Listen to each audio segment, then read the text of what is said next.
సమ్మె చెయ్యాలన్నా అనేక నిబంధనలు తీసుకొచ్చి ఈరోజు మనకు వచ్చేటువంటి అలవెన్సులు కానీ లేకపోతే ఆర్థికంగా మనకు ఉపయోగపడేటువంటి సిఎంపిఎఫ్ లాంటి వాటి మీద కానీ నిబంధనలు పెట్టడంతో పాటుగా మీ సర్వీస్ కండిషన్స్ కూడా అనేక నిబంధనలు పెట్టి పర్మనెంట్ కార్మికుడు అనేటువంటి వాడు పరిశ్రమలో లేకుండా చేయాలనేటువంటి ఉద్దేశంతో ఏదైతే ఆర్మీలో అగ్నివీర్ లాగా 2 సంవత్సరాలు 4 సంవత్సరాలు చేసేటువంటి విధంగా ఏ విధంగా అయితే ఒప్పందం చేసుకొని అక్కడ నడిపించినటువంటి దాంట్లో భాగంగానే రేపు కాంట్రాక్ట్ కార్మికులు అవుట్సోర్సింగ్తో పాటుగా ప్రైవేటు ఓబీ వాళ్ళతో పాటుగా రేపు రాబోయే ఉద్యోగాల్లో హైర్ అండ్ ఫైర్ అంటే నాకు అవసరం వచ్చినప్పుడు ఉద్యోగులను తీసుకుంటా అవసరం లేనప్పుడు వాళ్ళను ఇంటికి పంపిస్తా ఏదైతే సాఫ్ట్వేర్లో జరుగుతున్నటువంటి విధానమే ఈరోజు సింగరేణిలో కూడా ప్రవేశపెట్టాలి అనేది భారతదేశంలో కంపెనీలలో ప్రవేశపెట్టాలనేటువంటి కుట్రలు చేస్తున్నటువంటి ఈ మోడీ ప్రభుత్వానికి చెంపపెట్టుగా ఉండేటట్టుగా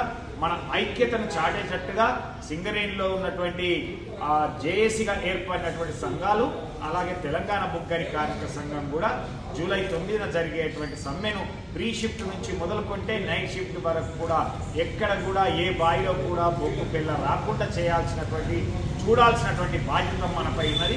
ఎందుకంటే ఇక్కడ మోసపోయినట్లయితే యాజమాన్య కుట్రలకు మనం గురి అయినట్లయితే మన సంస్థ అస్తిత్వం లేకుండా పోతుంది, మన మనుగడనే లేకుండా పోతుంది. కాబట్టి దాన్ని గుర్తించి ఈరోజు కొత్తగా వచ్చినటువంటి 15,000 మంది డిపెండెంట్ జాబ్ మీద వచ్చినటువంటి 35 సంవత్సరాలలోపు ఉన్నటువంటి కార్మికులు ఇంకా 30-35 సంవత్సరాలు చేయాల్సినటువంటి కార్మికుల యొక్క పరిస్థితి ఏంటి అనేటువంటిది యువ కార్మిక సోదరీమణులు ముఖ్యంగా ఆలోచించాల్సినటువంటి అవసరం.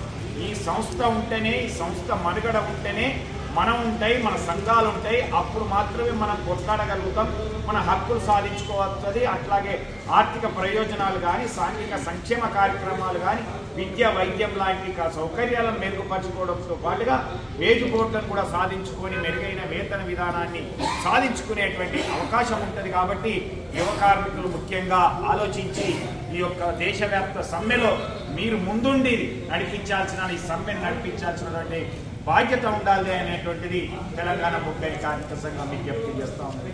జై తెలంగాణ.